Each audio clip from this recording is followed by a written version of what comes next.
The scream of tortured metal was the first sound on Xylos that was not of Xylos. For Eva Rostova, it was the sound of failure. The colony ship Odyssey had not been an ark of hope, but a 10,000-ton coffin, now cracked open on an alien world hundreds of light years from any conceivable rescue. She unbuckled herself from the command chair, the emergency grav plates groaning under the strain of a planet with 1.1 standard gravity. Her head swam. Red lights flashed across the bridge, painting the faces of the dead and the terrified in strokes of crimson. "Status," she barked, her voice raw. Aris Thorne, the mission's xenobotanist and now, by default, her second-in-command, was checking the console, his face pale beneath a smear of grease. "Hull integrity is compromised in sections 4 through 7. Main reactor is offline, thank God. Auxiliary power is holding, but it's draining fast. We have 27 survivors on the bridge. Life support is localized. Anyone outside this bulkhead is gone. 27, out of 212. A gut-wrenching calculus. Eva shoved the grief down. It was a luxury she couldn't afford. Get the auxiliary online and stable. I want environmental readouts, atmospheric composition, microbiology scans, the works. We're blind out there." "Eva," Aris said, his voice soft but firm, "we need to take a moment." "We take a moment, we die," she snapped, her gaze sweeping over the survivors. They were engineers, botanists, teachers, colonists, not soldiers. They were looking at her, their eyes wide with shock and fear, searching for an anchor in the storm. She was it. She had been the head of security, the one trained for contingencies, though no simulation had ever accounted for a catastrophe of this magnitude. "The air is breathable," Aris reported a few minutes later, his fingers flying across a terminal. "Nitrogen, oxygen, trace argon, elevated oxygen levels about 28%, high enough to feel it. Pressure is manageable. No airborne pathogens of immediate concern. The biggest problem," he added, his brow furrowing, "is the protein synthesizer. It was in Section 5. It's a molten slag heap." Eva felt a cold knot tighten in her stomach. That was their food, all of it. The nutrient paste, the textured soy, the carefully balanced diet that would have sustained them until the hydroponics were fully operational. And the hydroponics? Crushed. "We might salvage some seed stock, but it will take months to grow anything, assuming the local soil is even viable." Months. They had emergency rations for maybe 2 weeks if they were strict. After that, they would starve. "Then we live off the land," Eva said, her tone leaving no room for argument. She strode to the cracked viewport. Outside, a world of impossible colors unfolded. The sky was a soft lavender, dominated by a brilliant white sun. Farther away, a smaller, dimmer red dwarf hung like a baleful eye. The landscape was a forest of towering, crystalline structures that seemed to grow like trees, pulsing with a faint, internal light. The ground was covered in a carpet of moss that glowed a soft, ethereal blue. It was beautiful, alien, and utterly indifferent to their plight. "We don't know what's out there, Eva," Aris cautioned. "The flora could be toxic. The fauna is protein," Eva finished for him. "And we need it. Aris, get a team to start salvaging what they can. Tools, medkits, portable shelters. I'm taking a 3-person recon team. We need to find water and see what we're dealing with." She chose 2 engineers, a man named Corin and a woman named Lena, both of whom had some firearms training. Armed with standard-issue kinetic pulse rifles, they cycled through the emergency airlock and stepped onto the soil of Xylos. The air was thick, humid, and smelled of damp earth, and something else, something coppery and floral. The gravity pulled at their limbs, a constant, wearying reminder that this was not home. The ground was soft beneath their boots, the glowing moss compressing with each step. The twin suns cast long, overlapping shadows, creating a disorienting, shifting landscape of light and dark. They found a freshwater stream within the first hour, its water testing clean, a small victory. As they scouted the perimeter of a clearing, Lena suddenly raised a hand, her body tense. "Movement," she whispered. "To the left." Eva raised her rifle, the optical scope zooming in. Through the shimmering, crystalline trees, she saw them. They were tall and impossibly slender, moving with a fluid grace that was mesmerizing. They had 6 limbs, 4 delicate legs that carried them effortlessly over the uneven terrain, and 2 upper limbs that ended in 3 long, dexterous fingers. Their bodies were covered in a segmented carapace that shifted in color, rippling with patterns of ochre, moss green, and deep violet. They had large, multifaceted eyes that seemed to take in everything at once. They were clearly sentient, and they were terrified. The aliens, whom Aris would later name the Xylans, were huddled at the base of one of the crystal spires. They weren't looking at the humans. Their attention was fixed on the opposite side of the clearing, their carapaces flashing with agitated patterns of gray and black. They chittered to each other in a language of clicks and whistles, a sound like falling pebbles. Then Eva saw what they were afraid of. It emerged from the deep shadows cast by the spire pines, a creature born of nightmare. It was low to the ground, easily 3 meters long, with 6 powerful, insected legs that moved with a horrifying, silent speed. Its body was plated with thick, obsidian armor, and its head was a wedge of muscle and bone, dominated by a gaping maw filled with rows of serrated, shark-like teeth. A low growl, a vibration more felt than heard, rumbled from its chest. 2 more of the creatures flanked it. Grave maws, Eva would name them later, for the sheer, terrifying finality of their jaws. The pack of predators began to advance on the huddled Xylans. The aliens didn't run. They seemed frozen, paralyzed by a primal, ancestral fear. One of the grave maws lunged, a blur of black chitin and white teeth. It seized a Xylan in its jaws, the sickening crunch of the alien's carapace echoing through the clearing. The Xylan's limbs thrashed for a moment, and then it was still. "Do we engage?" Corin hissed, his rifle shaking slightly. Eva's mind raced. The prime directive was a peacetime luxury. They were in a survival situation. But interfering in a planet's natural ecosystem was a line she was hesitant to cross. Then she saw a small Xylan, a child, break from the group, its carapace flashing pure white with terror. A gravemaw turned its head, its multifaceted eyes locking onto the new target. That decided it. "Light them up," Eva commanded. The kinetic rifles spat their payloads. Unlike energy weapons, they fired small, hypervelocity slugs that hit with devastating force. The first round struck the gravemaw stalking the child, punching through its armored flank. The creature shrieked, a sound like tearing metal, and spun around, its massive head searching for the source of the attack. Eva put a second round into its skull. The head exploded in a spray of dark ichor and splintered bone. The creature collapsed, its 6 legs twitching. The other 2 gravemaws, momentarily stunned, turned their attention to the humans. They were intelligent. They recognized a threat. With guttural snarls, they charged. Corin's shot went wide, but Lena's found its mark, shattering the leg of one beast. It stumbled, roaring in pain.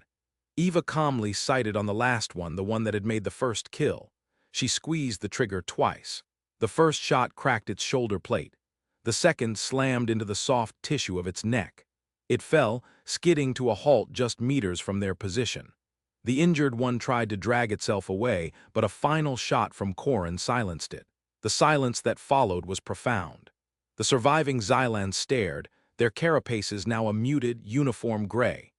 They looked from the dead predators to the 3 humans, their strange, multifaceted eyes unreadable. Eva kept her rifle ready, unsure of their reaction. Would they see the humans as a new threat? Slowly, one of the Xylans, taller than the others, stepped forward. It made a series of soft clicks and held out one of its 3-fingered hands, palm open. On its carapace, a soft, warm pattern of sun yellow and sky blue began to bloom.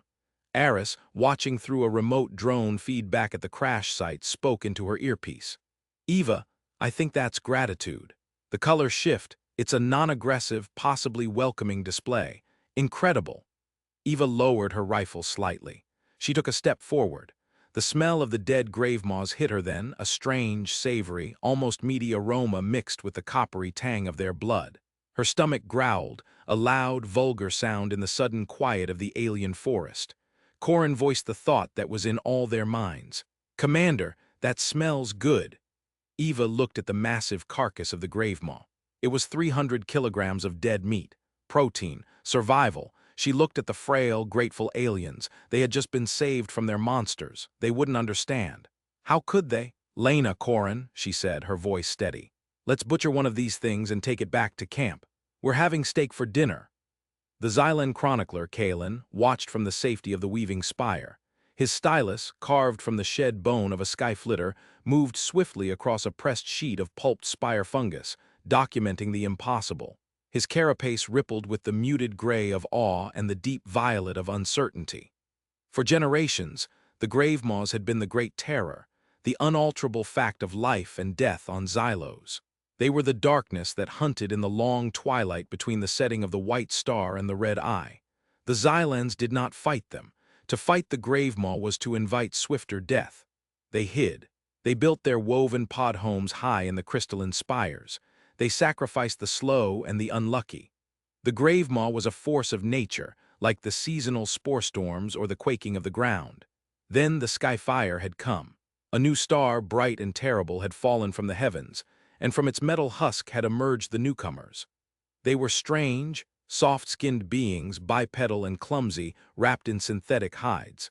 They moved with a purposefulness that was alien to the Xylans, cautious, flowing grace. Kalen had been there in the clearing. He had felt the familiar, cold dread as the grave maw pack had cornered his clutchkin. He had prepared his spirit for the final silence. Then had come the sharp cracks of thunder, and the great terror had simply ended. The newcomers, with their strange metal wands, had unmade the monsters with an ease that was blasphemous. At first, there was only relief. A wave of it so profound it had washed through the collective consciousness of his people, their carapaces blooming in a riot of celebratory yellows and greens. The newcomers were saviors, heroes sent by the great weavers of the cosmos. They had driven back the darkness, but then came the unsettling part. The part Kalen was now struggling to transcribe. After the battle, the newcomers had not recoiled from the foul carcasses. They had not performed a ritual of cleansing or offered a prayer of thanks for their deliverance. Instead, they had approached the dead grave moths with a chilling pragmatism. They had produced sharp, gleaming tools and had begun to dismantle them. Kalen had watched, hidden, as they carved through the obsidian plates, slicing away thick haunches of the dark, steaming meat. They worked with the efficiency of scavenger drones, their movements precise and economical. They spoke to each other in low, guttural tones, and one of them had even laughed, in the presence of the slain terror. They had hauled the grotesque portions of meat back to their fallen star, and soon a new smell had drifted through the forest. A smell of fire and cooked flesh, the very scent of the grave maw's essence, transformed into something different. Something that made Kalen's feeding tendrils retract in confusion and revulsion. Now, weeks later, it had become a routine. The human settlement, which they called Haven, was a place of constant, methodical violence. Every few days, a team of the strange beings would march into the forest, their metal wands held ready. The sounds of their thunder would echo through the crystal spires, and they would return, dragging another dead monster behind them. The grave maw population, for the first time in recorded history, was dwindling. Xylan young could now play in the lower clearings, even as the red eye began its slow climb. The fear that had been the bedrock of their culture for millennia was beginning to evaporate, but a new feeling was taking its place. A subtle, creeping dread, colder and more profound than the fear of any simple predator. Kalen decided he must see for himself. He was the clutch chronicler. It was his duty. Under the dual twilight, he moved silently, a gray shadow among gray stones, until he reached the edge of the human settlement. Haven was a scar of raw earth and prefabricated shelters, lit by harsh, artificial lights. In the center of the camp, a great fire pit burned, and there he saw it. The humans were gathered, their soft faces illuminated by the flames. They were eating. They held skewers of grave maw meat over the fire, the flesh sizzling and spitting. They tore at the cooked muscle with their blunt teeth, their faces slick with grease. They ate with gusto, with a casual hunger that was the most terrifying thing Kalen had ever witnessed. These beings did not kill the great terror out of desperation or for defense. They killed it for food. They consumed the very thing that embodied ultimate fear and destruction for his people. They chewed and swallowed the nightmare, and in their eyes there was no terror at all, only satisfaction. One of the humans, the female leader they called Eva, looked up, her gaze sweeping the perimeter. Kalen froze, convinced she could see him. Her eyes were pale, like chips of ice. She wore a necklace made from the serrated teeth of a grave maw. She was not just a killer of the terror, she was wearing it as a trophy. She was proclaiming her dominance over it. A new concept, a new word began to form in Kalen's mind. It had no direct equivalent in the Xylan tongue, which was rich with terms for hiding, patience, and endurance, but lacked words for conquest. He tried to piece it together. They were not heroes. They were not guardians. They were something else entirely. They were the eater of terrors. And as he watched them feast on the flesh of his people's darkest nightmare, Kalen felt a chill that had nothing to do with the evening air. What happens, he wondered, to a world when its monsters are eaten by something far more frightening? "The population is down 70%, Aris Thorne said, pointing to the holographic map projected over the central table in the command tent. Red dots, representing confirmed grave-moth sightings, had vanished one by one over the past month. Their primary nesting grounds to the north are completely empty. We've effectively wiped them out in a 50-kilometer radius around Haven." Eva Rostova leaned over the map, her arms crossed. She had a new scar on her cheek from a close call with a juvenile grave-moth 2 days prior. 70% isn't 100%. What about the southern ridge? "That's the thing," Aris said, zooming in on a series of deep, interlocking canyons. "Our drone scans show a massive concentration of them there. It's like the survivors are consolidating. The pack dynamics are changing. They're forming a super pack. And Eva, they're bigger. The ones we're seeing now are significantly larger than the initial specimens." "Evolutionary pressure," Eva muttered. "We've killed off the weak. The strong are adapting. Smart. Good." Aris stared at her. "Good. Eva, we're systematically exterminating a species. A keystone predator for all we know. The long-term ecological impact could be catastrophic."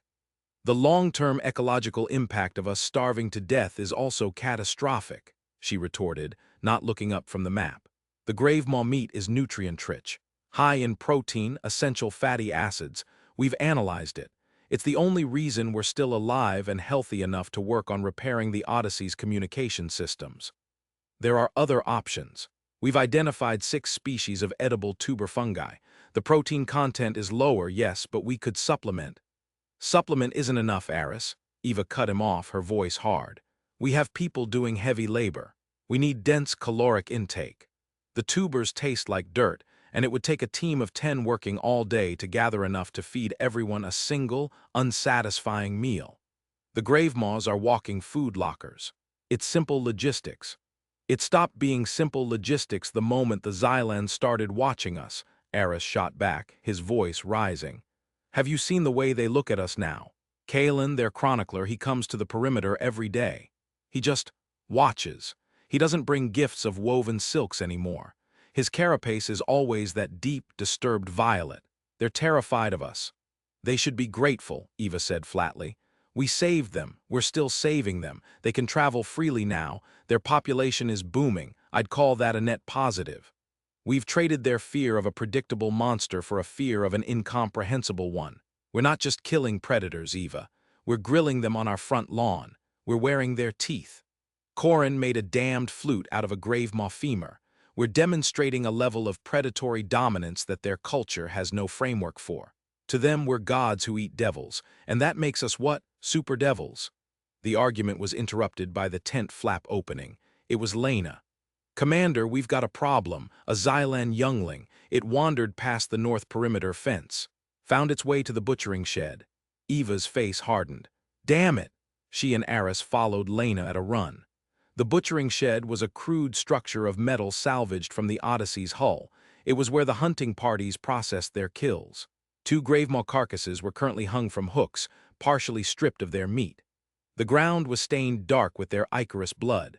Tools lay scattered about, flensing knives, bone saws, cleavers. To a human, it was a functional, if grisly, workspace.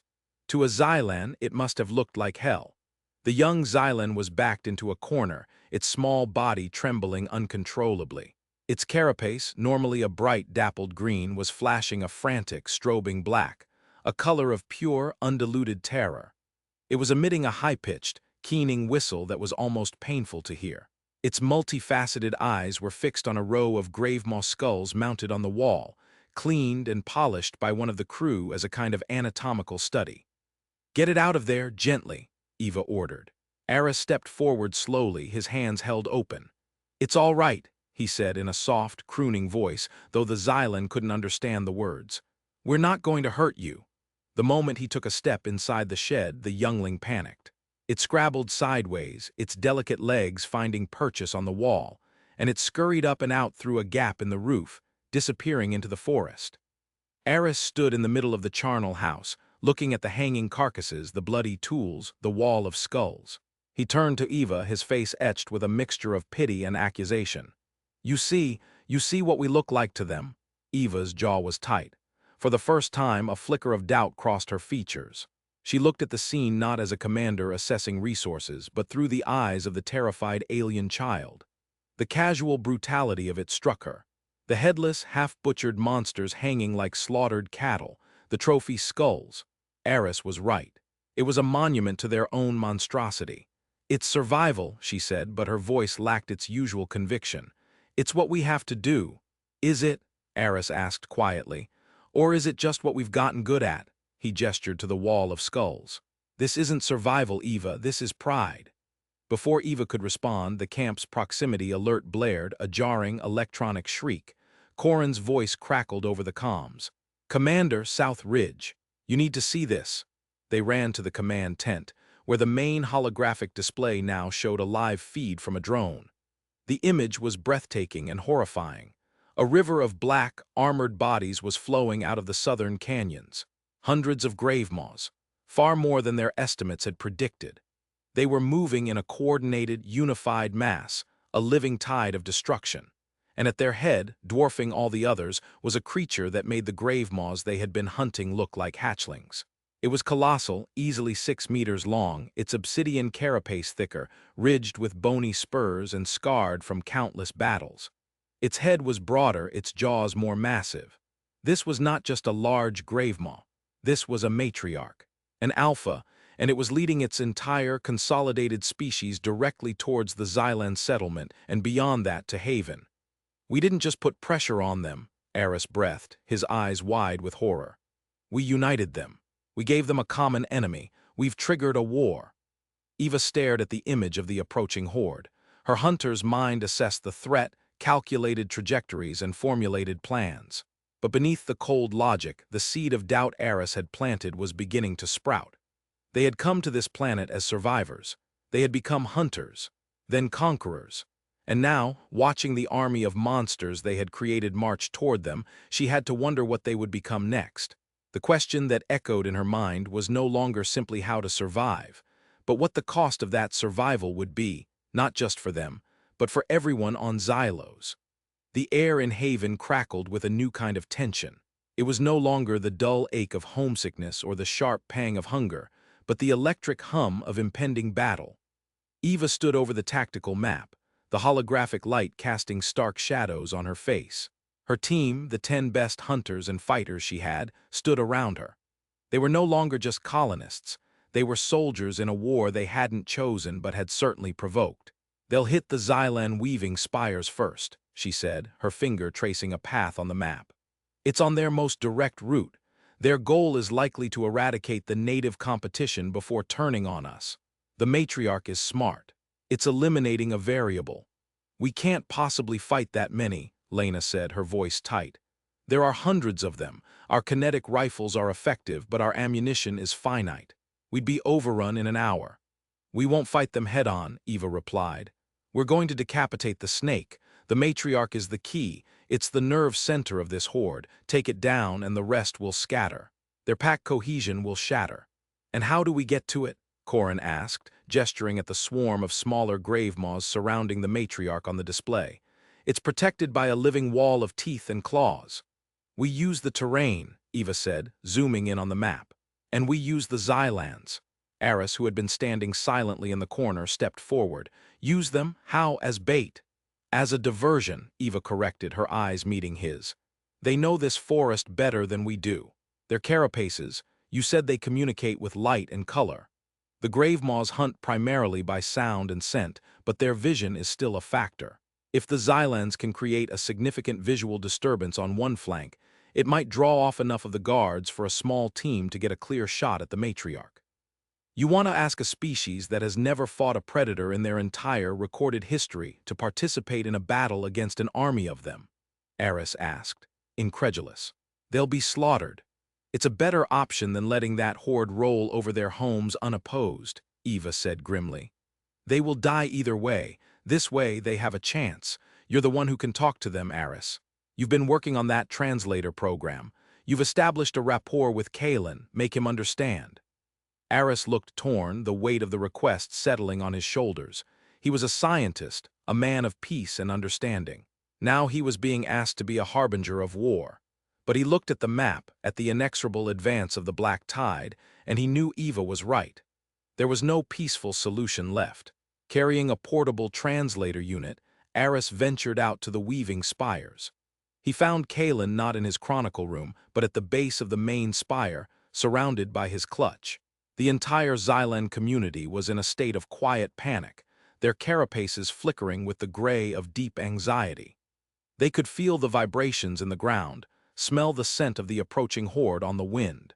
Eris activated the translator. The device emitted a series of soft clicks and whistles, and Kalen's head tilted. He responded with a complex chittering.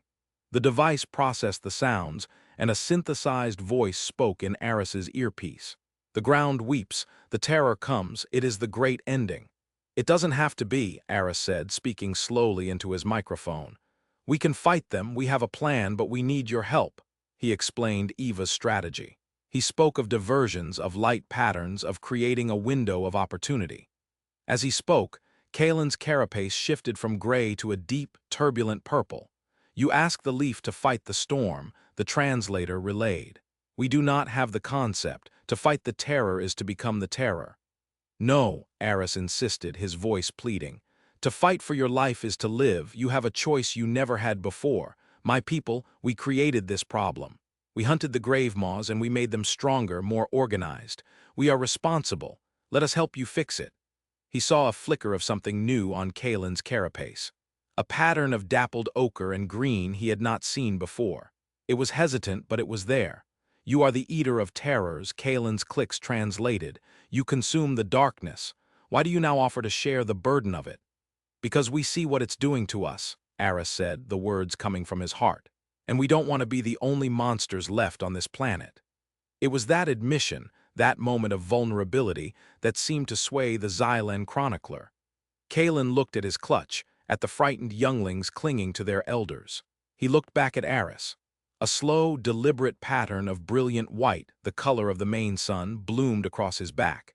It was the Xylan color for decision. We will make light, the translator said. Tell your leader to be swift. The storm will not wait. The battle was joined in the valley of glowing moss. Eva, Lena, Corin, and one other hunter named Jax were positioned on a high ridge overlooking the main path. They were armed with their standard kinetic rifles, but Eva carried something more powerful. A single-shot, shoulder-fired railgun salvaged from one of the Odyssey's lifeboats. It was their only weapon capable of piercing the matriarch's thickened armor. She had one shot. Below, the Gravemaw horde surged forward, a terrifying spectacle of black chitin and snarling jaws. The ground shook with their passage. The matriarch was in the center, a walking fortress of rage and alien instinct. Then, to the east, the forest erupted in a silent, dazzling display of light. The Xylans, positioned among the crystal spires, began to flash their carapaces in a coordinated, hypnotic rhythm. Rippling waves of brilliant, strobing colors, yellow, blue, green, white, pulsed through the trees. It was beautiful and utterly alien. It worked. A significant portion of the Gravemaw horde, their eyes sensitive to the sudden, overwhelming light show, broke from the main group and charged towards the display, snarling in confusion and agitation. They swarmed into the crystal forest, seeking the source of the disturbance. It's our window, Eva said, her voice calm in the comms. Jax, Corin, suppressive fire on the remaining guards. Lena, you're my spotter. Call out the shot. She hefted the railgun onto her shoulder. It was heavy, unwieldy. The targeting system linked to her helmet's display, painting a green reticle over the battlefield. They're turning back. The diversion won't hold them for long. Lena yelled over the crack of rifle fire. The matriarch, enraged by the distraction and the attack on its guards, let out a deafening roar that shook the very air. It reared up, exposing the softer plates on its underbelly for a split second. Now, Eva, now! Eva's world narrowed to the green reticle. She saw the seam in the armor, the vulnerable spot just below the creature's massive jaw. She held her breath, the teachings of a dozen years of training coming back to her in a rush. She squeezed the trigger. The railgun fired with a deafening crack and a flash of blue-white energy. The projectile, a tungsten rod no bigger than her finger, crossed the distance in a heartbeat. It struck the matriarch with unimaginable force. The impact didn't just pierce the armor, it vaporized it. The creature was thrown backward as if by a giant, invisible hand, a huge, gaping hole torn through its neck and chest. It landed with a ground-shaking thud, twitched once and was still. A moment of shocked silence fell over the valley, broken only by the distant sounds of the Xylan's light show. Then the remaining gravemaws, their leader destroyed, their pack mind shattered, broke. They lost all cohesion. Some continued to charge blindly, only to be picked off by Corin and Jax. Others turned on each other in confusion. Most simply fled, melting back into the shadows of the forest, their horde broken, their power gone. Eva lowered the railgun, its barrel smoking. Her shoulder ached. Below, the valley floor was littered with the bodies of dead gravemaws. The war was over. They had won, but it felt hollow. Later, as the twin suns began their descent, casting long, mournful shadows, the humans descended into the valley. The Xylans emerged from the crystal forest, their carapaces shifting with weary, muted colors. Kalen approached Eva and Aris. The human hunters were already beginning the grim, familiar work of assessing the kill. Jax walked up to the matriarch's colossal corpse, a flensing knife in his hand. "Commander, this one could feed us for a month. The meat on it—" "Stop," Eva said, her voice quiet but firm. Jax looked at her, confused. Eva turned to Kalen. She didn't need the translator to see the question in his multifaceted eyes. He was looking at the dead matriarch, the ultimate embodiment of his people's fear, and then at her, the one who had slain it. He was waiting to see what she would do. Would she feast on this greatest of terrors as she had all the others? Eva unslung her pack. She took out one of her own ration bars, a dry, tasteless block of synthesized nutrients from the Odyssey's emergency stores. It was one of the last she had. She held it out to Kalen. The Xylan chronicler hesitated, then reached out a delicate, three-fingered hand and took it. He examined the foil-wrapped bar, then looked back at Eva. Through the translator, Aris's voice relayed Kalen's clicks. "This is your food. You will not consume the terror." "No," Eva said, her voice carrying across the silent valley. "Not this one. Today we fought together. Today there are no monsters here, only survivors." She gestured for her team to leave the matriarch's body where it lay. Let the planet's own scavengers reclaim it. Let it be a monument, not a meal. As the humans walked away, leaving the field of their victory untouched, Kalen looked at the strange, dense bar in his hand. He looked at the retreating back of the human leader, the eater of terrors who had, for one day, chosen not to eat. On his carapace, a new color appeared. It was not a color of fear or gratitude or awe. It was a soft, uncertain shade of dawn sky pink, a color his people had not displayed for generations. It was the color of a new beginning, fragile and terrifying in its potential. The balance of Xylos had been shattered, first by fear, then by a greater fear. Now, in the quiet aftermath of the storm, something new and unknown was beginning to be woven. And for the first time, Kalen the chronicler did not know how the story would end.